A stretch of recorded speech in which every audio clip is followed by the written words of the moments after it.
Greetings, मेरा नाम Adriel George है। अगर आपने मेरी पहली वाली वीडियोस देखी थी तो थैंक यू, और मुझे काफ़ी फीडबैक मिला उसके लिए, तो थैंक यू वेरी मच।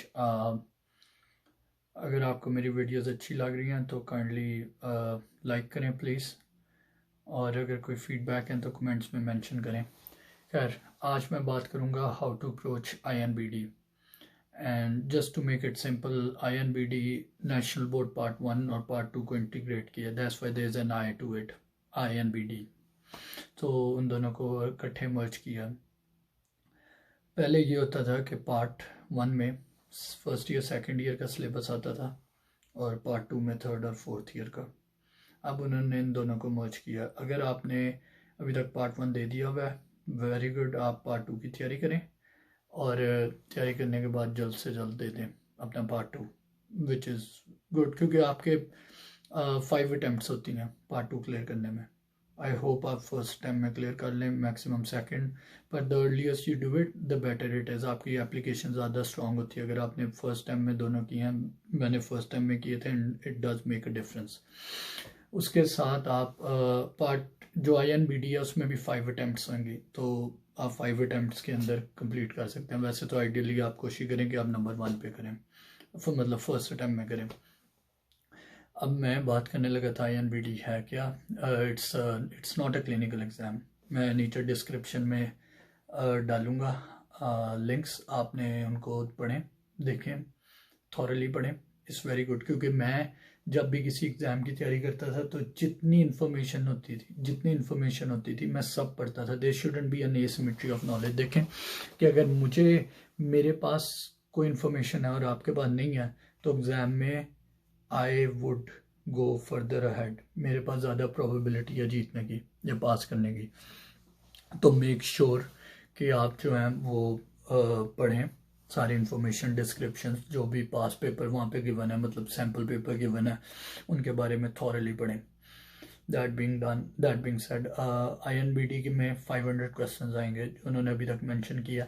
जब आप पार्ट 1 और पार्ट 2 दोनों दे रहे थे तो 900 बनते थे, और 3 दिन तकरीबन बनते थे।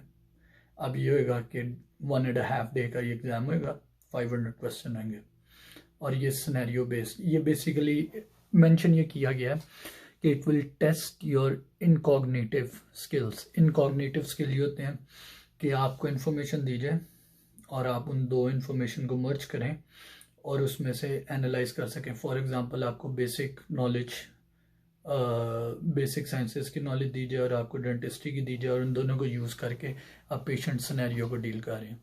That's how it works. तो इसके अंदर आपको ये होगा, आप अभी सैंपल में जब जाएंगे देखेगा वहाँ पे एक बॉक्स दिया होता है क्वेश्चन का, उसके अंदर patient name, history, chief complain, और एक तरफ उसके रेडियोग्राफ या पिक्चर और उससे रिलेटेड क्वेश्चन होगा।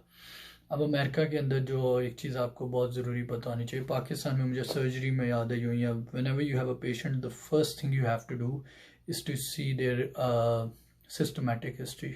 कोई बीमारी तो नहीं, कोई मेडिकेशन तो नहीं ले रहा, कोई इम्यूनो कॉम्प्रोमाइज तो नहीं, diabetic, hypertension, you have to rule that out. And once that being done you go towards the chief complaint. फिर आप चीफ कंप्लेन देखते हैं, फिर उसके बाद पेरियो करते हैं, उसके बाद फिर आप एंडो करते हैं, then you go for the static और electives you can call। और ये सीक्वेंस होता है, and this is very important, क्योंकि यूनिवर्सिटी ऑफ कोलोराडो के बेंच टेस्ट जो ऑनलाइन हुआ था उसके अंदर उन्होंने मेंशन किया था, मतलब मेरे से पूछा था।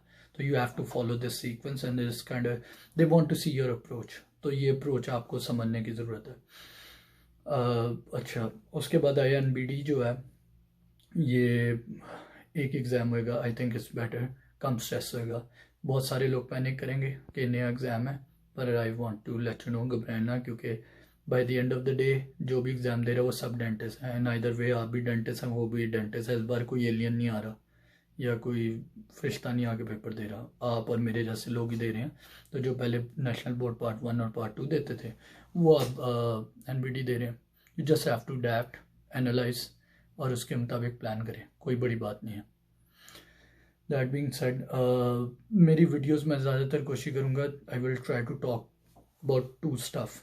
One is the, I would say, hard skill होते हैं जिसमें आपके पास ऑप्शन नहीं होती, ये चीज़ है तो है, ऐसे ही है। सॉफ्ट स्किल वो हैं जिसके बारे में डिफरेंट पर्सपेक्टिव हो सकते हैं और मेरा देखने का नज़रिया फ़र्क हो सकता है, and I usually look at things from a different perspective, and I will try to inform you about my perspective and how it can make a difference. और अगर आपको अच्छा लगता है, you can start incorporating them in your challenges, in your exam, and in your approach. And if it works, then very good. If it doesn't, then you can always rule it out.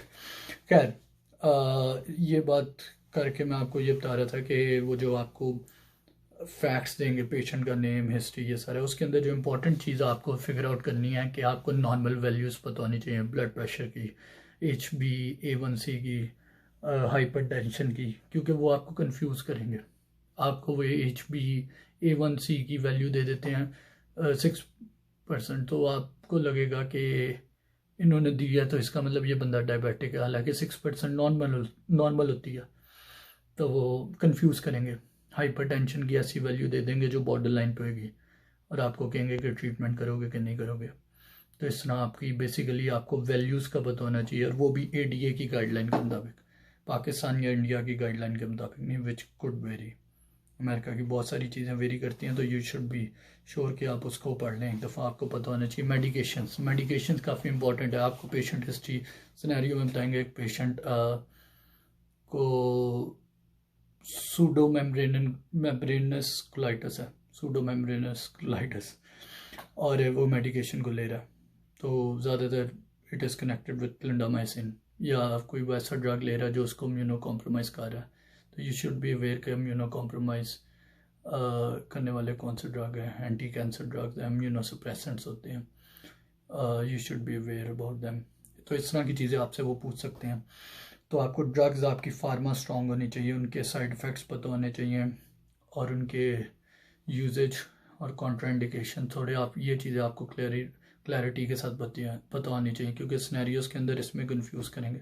बाकी जहाँ तक बात है कि आपसे वो basic sciences कैसे पूछेंगे, फॉर एग्जांपल को कोलेजन रिलेटेड डिजीज़ है, पैथोलॉजी है, अब उसके अंदर आपको कह सकते हैं बायोकेमिस्ट्री में क्या चीज़ें उसकी इन्वॉल्व हो सकती हैं, कौन से minerals and nutrients and vitamin हैं जो अफेक्ट कर रहे हैं कोलेजन को, it's vitamin C and copper.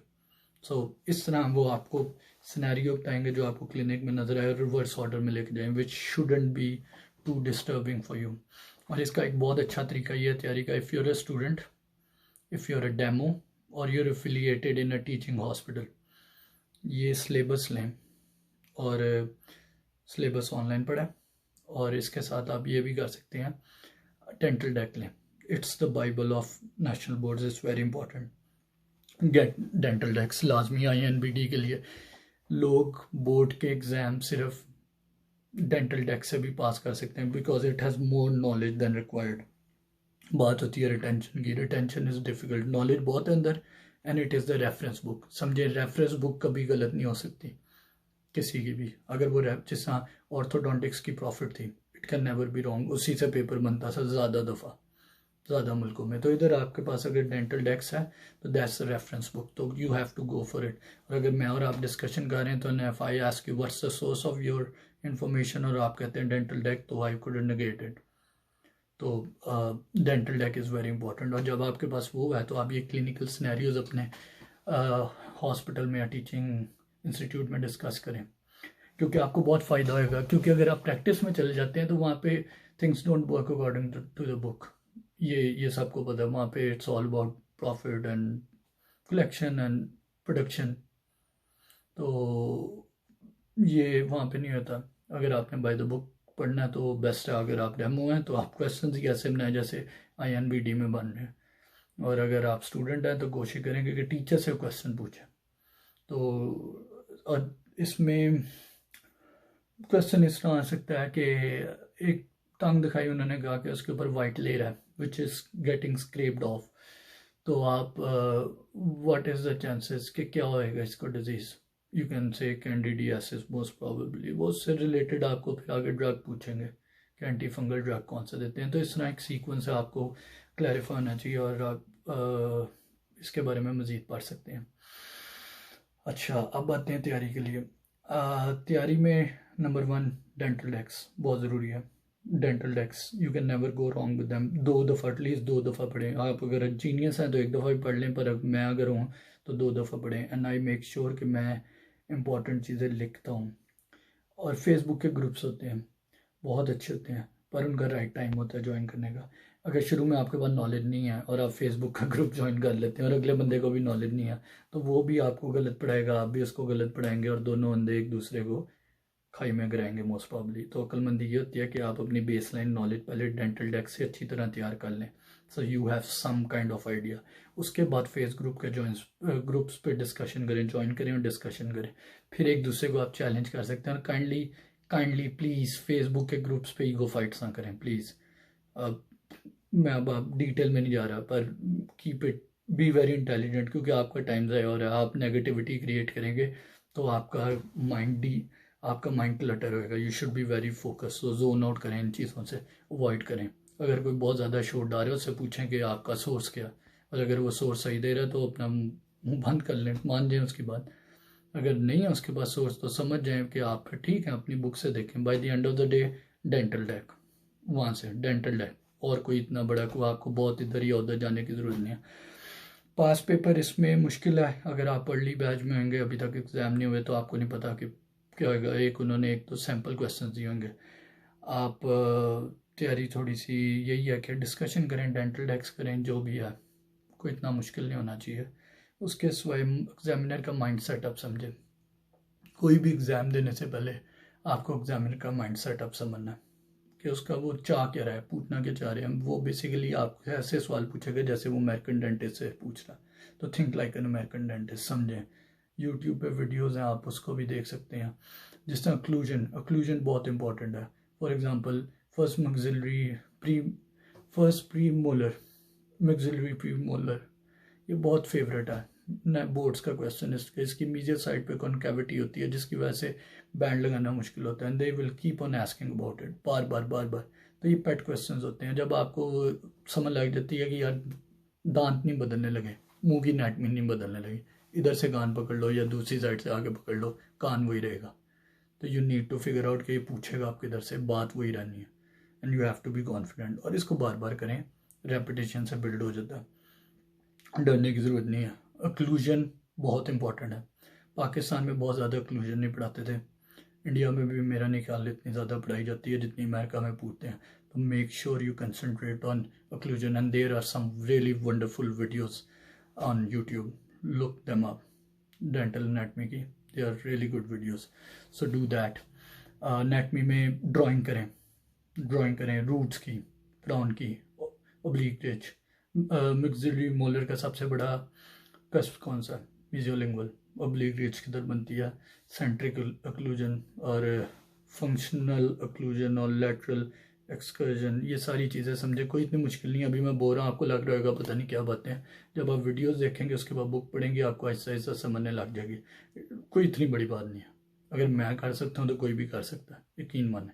और बड़ी दुनिया करती है, और किसी के सिंग नहीं निकले हुए, सब इंसान है आपकी तरह। तो डू नॉट बी स्केर्ड। खैर, आप ये समझ लेते हैं। उसके बाद आप अगर स्कूल्स में हैं, आप वहाँ से बेनिफिट लें।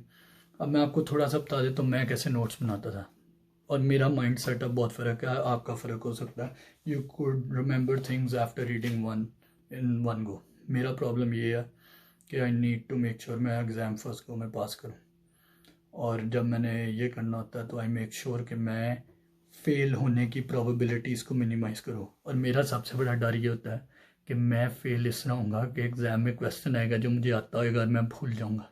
ये मेरा फियर है, होता है। अगर आपका नहीं है, बहरहाल मैं आपको दिखाता हूँ कि इसको ओवरकम मैं कैसे करता था। I made notes. ये मैंने FCPS पाकिस्तान में जब फेलोशिप एग्ज़ाम, जो college of physicians and surgeon के अंडर फेलोशिप एग्ज़ाम होता था, उसमें टेक्निक सीखी थी। These are my some of my notes. ये सारे नहीं है उसमें से एक, अब डरेगा ना इतने ज़्यादा देख के, इसलिए सिर्फ टेक्निक के लिए दिखा रहा हूँ। For example I am going to take out any of them. This one ये सामने है, ये प्रोस्टोडोंटिक्स के नोट्स हैं। मैं क्या करता था कि मैं अगर DD पढ़ रहा हूँ, पहली दफ़ा मैं सिर्फ I just use to go through it, read it, underline it.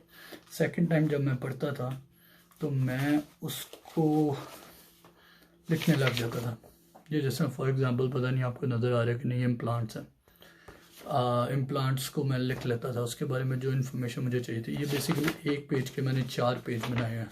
So in less space I can write more. और और इसका फ़ायदा मुझे hopefully this will save my but in DDS, और मैं इसको यूज़ करूँगा। This will be my life saver I hope, क्योंकि मैंने एक दफ़ा नोट्स बनाए हुए हैं तो ये मेरे साथ रहेंगे।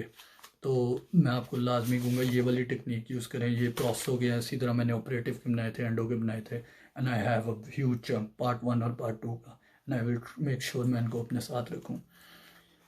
तो ये टेक्निक आप यूज़ करें। अगर आपके पास और कोई टेक्निक है, ड्राइंग्स हैं, अगर if you use an app, there are lot of stuff you can do.